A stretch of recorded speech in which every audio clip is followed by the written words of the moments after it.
하나님의 말씀은 누가복음 1장 30절에서 38절의 말씀입니다.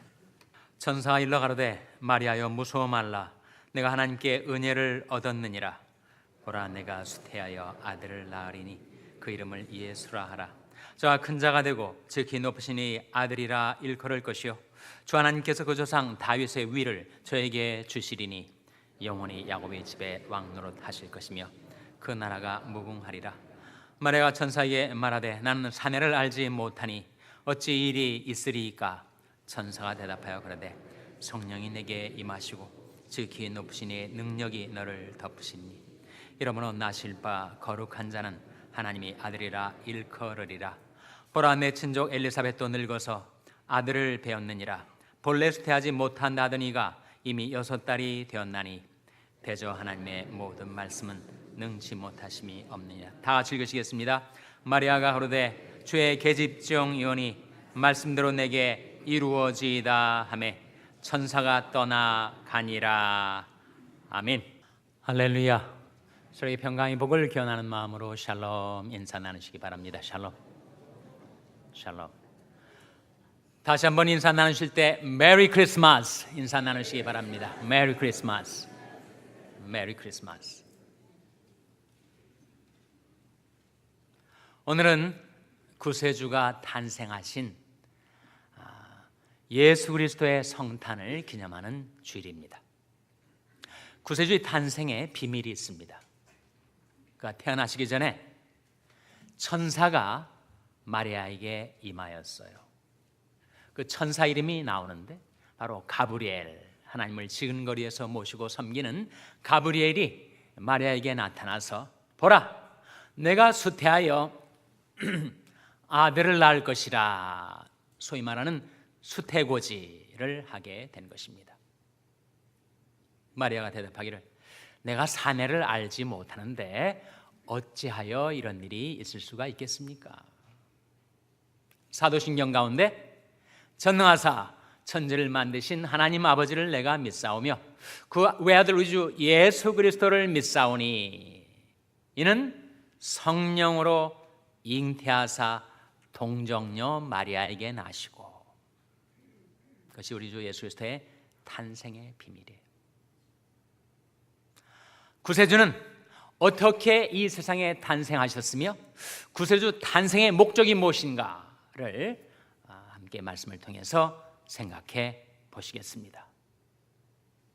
과연 예수 그리스도는 성령으로 동정녀 마리아에게 잉태하시고 탄생하셨다 했을 때 구세주의 탄생이 가능케 되었던 것, 그것은 바로 성령과 순복이 있었기 때문에, 말씀과 믿음이 있었기 때문에 가능했던 일입니다.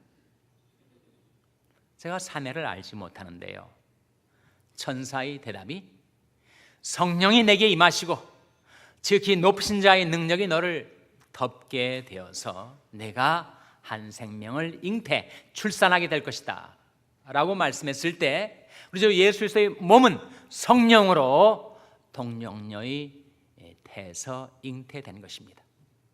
욥기 33장 4절 말씀에 하나님의 신이 나를 지으셨고 전능자의 기운이 나를 살리시느니라. 성령에게는 그런 생명의 창조의 능력이 있습니다. 하나님의 신이 나를 지으셨고 전능자의 기운이 나를 살리셨느니라. 우리 주 예수 그리스도의 몸을 동정녀 마리아에게서 잉태하게 하시는 것에 성령의 역사가 있었던 것이죠. 그러나 만일 마리아가 그 성령께 자신을 바치지 아니하였더라면, 그 성령의 역사에 순복하지 않았더라면 예수 그리스도는 마리아를 통해서 탄생하실 수 없었을 것입니다. 바로 성령과 순복이 만나는 그곳에 구세주의 탄생의 비밀이 있었던 것입니다. 말씀과 믿음이 결합되는 그 순간 우리 주 예수 그리스도가 이 세상에 오시게 된 거예요.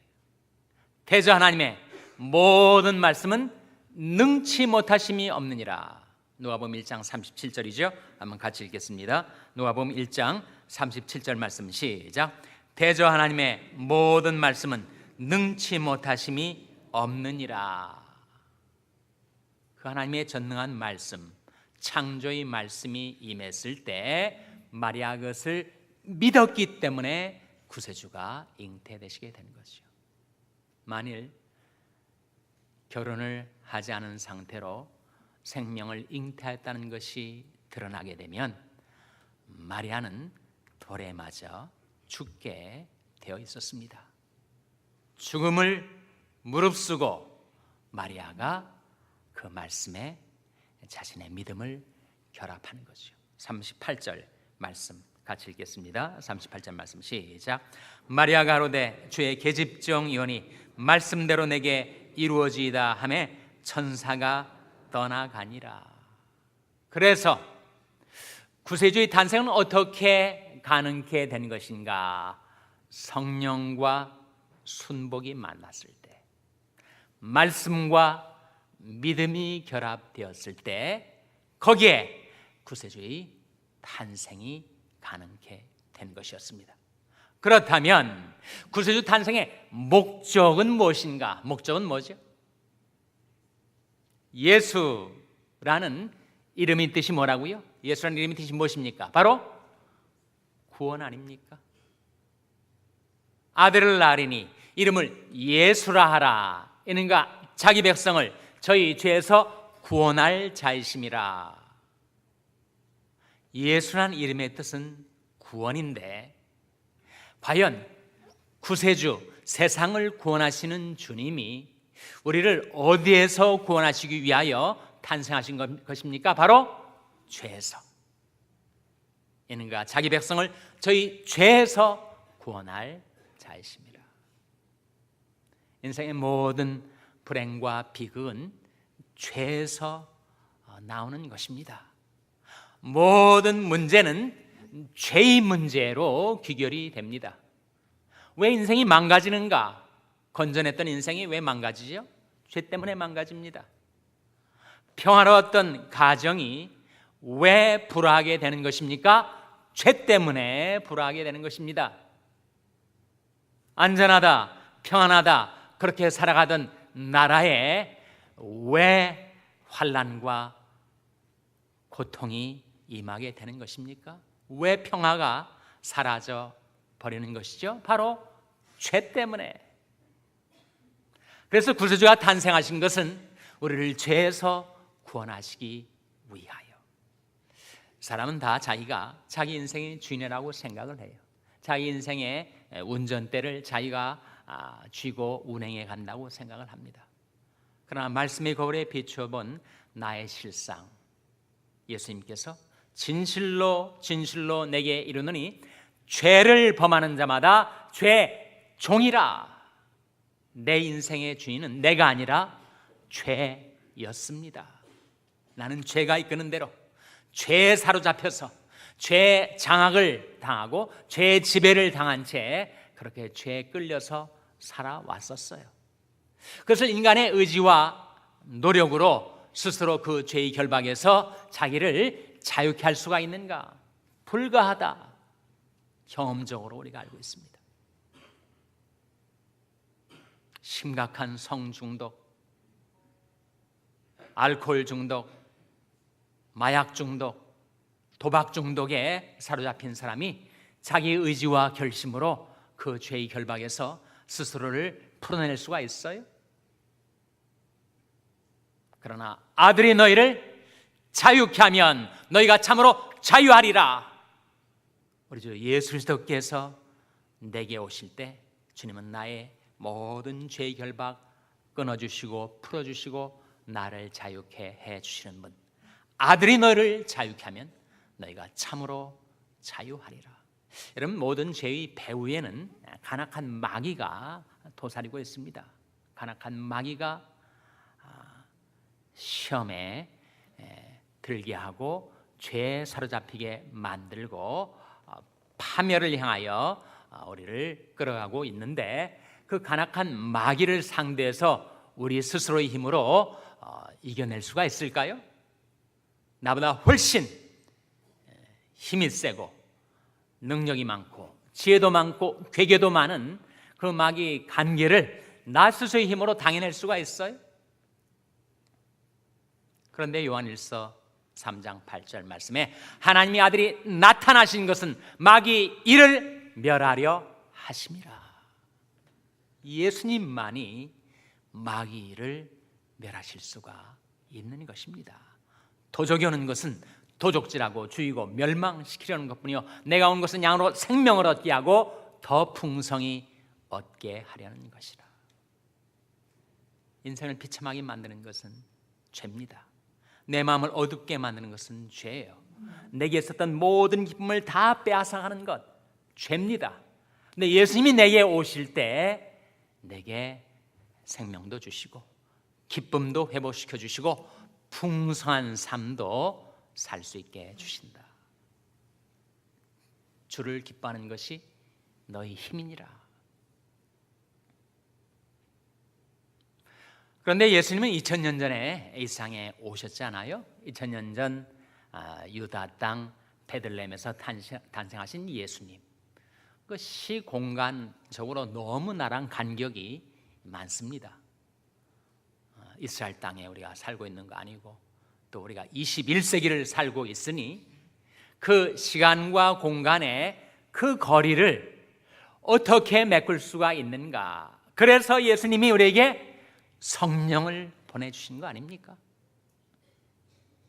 성령은 시공을 초월하 역사하시는 하나님의 영, 예수 그리스도 안에 있었던 구원의 효력, 구원의 능력을 우리에게 전달해 주시는 분.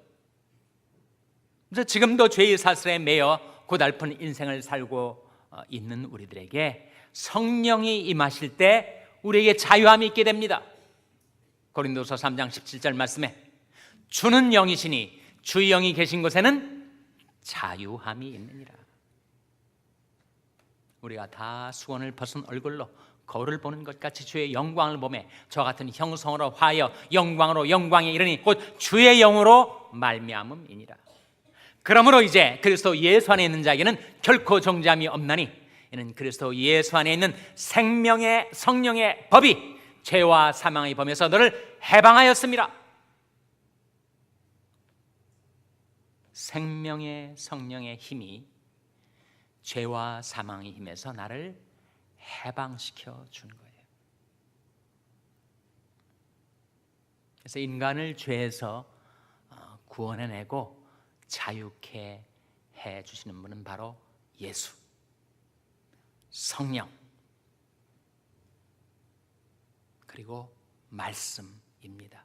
성령이 우리 눈에 보이진 않지 않습니까? 정말 성령이 내게 임하셨는지 임하시지 않았는지 어떻게 분간할 수 있습니까? 하나님의 말씀이 내게 임했다면, 내가 그 말씀을 영접했다면, 내가 그 말씀을 내 마음으로 받아서 그 말씀 따라 살아가고 있다면 내게 성령이 임한 겁니다. 살리는 것은 영이니 육은 무익하니라. 내가 너에게 이른 말이 영이요 생명이라 하셨어요. 너희가 거듭난 것이 썩을 시로 된 것이 아니요 썩지 아니할 시로 된 것이니 하나님이 살아있고 항상 있는 말씀으로 되었느니라. 어느 미국 교회에서 목사님이 고린도서 5장 17절 말씀을 가지고 설교를 하고 있었어요. 어떤 말씀이지요? 여러분 암송하신 분들이 많이 계실 텐데, 그런 중 누구든지 그리스도 안에 있으면 새로운 피조물이라. 이전 것은 지나갔으니 보라 새 것이 되었도다. 영어 버전으로 이렇게 읽었어요. The old have passed away and the new has come. 그랬더니 그 교회 연세 많은 분들이 다 The old have passed away, 늙은이들은 다 돌아갔다. 그리고 새로운 사람들만 왔다. 아니 우리가 지금 버젓이 살아있는데 우리한테 죽었다고 합니까? 이렇게 반응을 했다는 거 아니에요? 그런 중 누구든지 그리스도 안에 있으면 새로운 피조물이라 했는데 정말 우리가 새로운 피조물 된 거 맞습니까? 사람이 예수 믿었다고 새로운 피조물이 되는 것 맞습니까? 예수를 믿었지만 얼굴 생김새 똑같고 몸도 건강 상태도 똑같고 도대체 뭐가 새로운 피조물이라는 것일까요? 외모는 달라진 것이 없다 할지라도 예수 믿는 자의 그 마음속에 심겨진 새 생명의 씨앗, 성령의 씨앗, 말씀의 씨앗이 있어서 모든 옛것은 사라져버리고 새로운 삶을 살 수 있는 그 모든 가능성, 포텐셜을 담고 있는 그 새 생명의 씨앗이 그의 마음속, 그의 존재 속에 심겨졌다라는 뜻이죠. 세상 사람들이 보면 알 수 없습니다. 뭐가 달라졌다는 거야. 똑같은 것 같지만 하나님이 보실 때 그 안에 새로운 피조물의 생명의 씨앗이 있는가를 하나님은 아신다는 거죠. 그래서 인간을 죄에서 구원하고 자유케 해줘서 새로운 피조물로서의 새 생활을 하게 해주는 것은 바로 예수, 성령, 말씀, 그것은 다 하나입니다.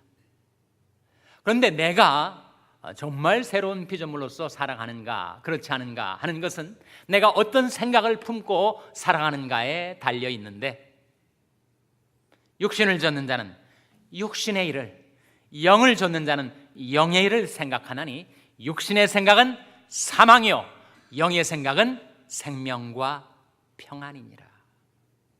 근데 육신의 생각에 사로잡히고 육신의 생각에 끌려다니면 죽어가다가 결국 죽습니다.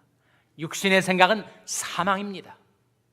내게 없었던 새로운 영의 생각이 내게 들어와서, 하나님의 말씀이 내게 들어와서 내가 영의 생각을 품고 살다 보니까 생명과 평안의 길로 행하며 살 수 있게 된 거죠. 구세주의 탄생의 목적, 그것은 바로 예수께서 우리를 죄에서 자유케 해주시고 성령으로 내게 새 생명 주시고 하나님의 말씀으로 내가 영의 생각을 품고 살 수 있게 해주신 것. 저는 멀리서 죄가 나를 향하여 손짓해도 그에 미혹당해서 그에서 끌려갈 수밖에 없었던 존재였으나 이제는 육신의 생각을 물리쳐버리고 영의 생각인 하나님의 말씀을 내가 환영하고 성령을 모시고 예수를 나의 구주와 주님으로 영접할 때, 그때 우리가 하나님의 자녀로 거듭나게 된 거죠. 그래서 영접하는 자, 곧 그 이름을 믿는 자들에게는 하나님의 자녀가 되는 권세를 주셨으니, 이 성탄주일에 우리 주 예수 그리스도 앞에 나오신 여러분의 삶 속에, 여러분의 마음 속에 임하시는 예수 그리스도를 구주와 주님으로 영접하셔서 하나님의 자녀가 되고 새로운 피조물 되어 새 생명 가운데 생명과 평안의 길로 살아가게 되시기를 주님의 이름으로 축원합니다. 기도하시겠습니다. 하나님 아버지, 저희들을 사랑하셔서 우리 주 예수 그리스도를 보내신 사랑의 하나님, 우리 주 예수 그리스도 저희들의 마음속에 오셔서 저희들의 모든 죄와 슬픔 다 제하여 주시고 주님이 주시는 생명과 평안을 누리며 살 수 있게 주신 주 예수 그리스도께 감사와 찬양을 드립니다. 성령께서 저희들의 마음을 주관하시고 인도하시고 하나님의 말씀으로 영의 생각을 품고 살아서 생명과 평안의 길로 풍성한 삶을 누리며 살게 하여 주시옵소서. 이 모든 말씀 예수님의 이름으로 기도하옵나이다. 아멘.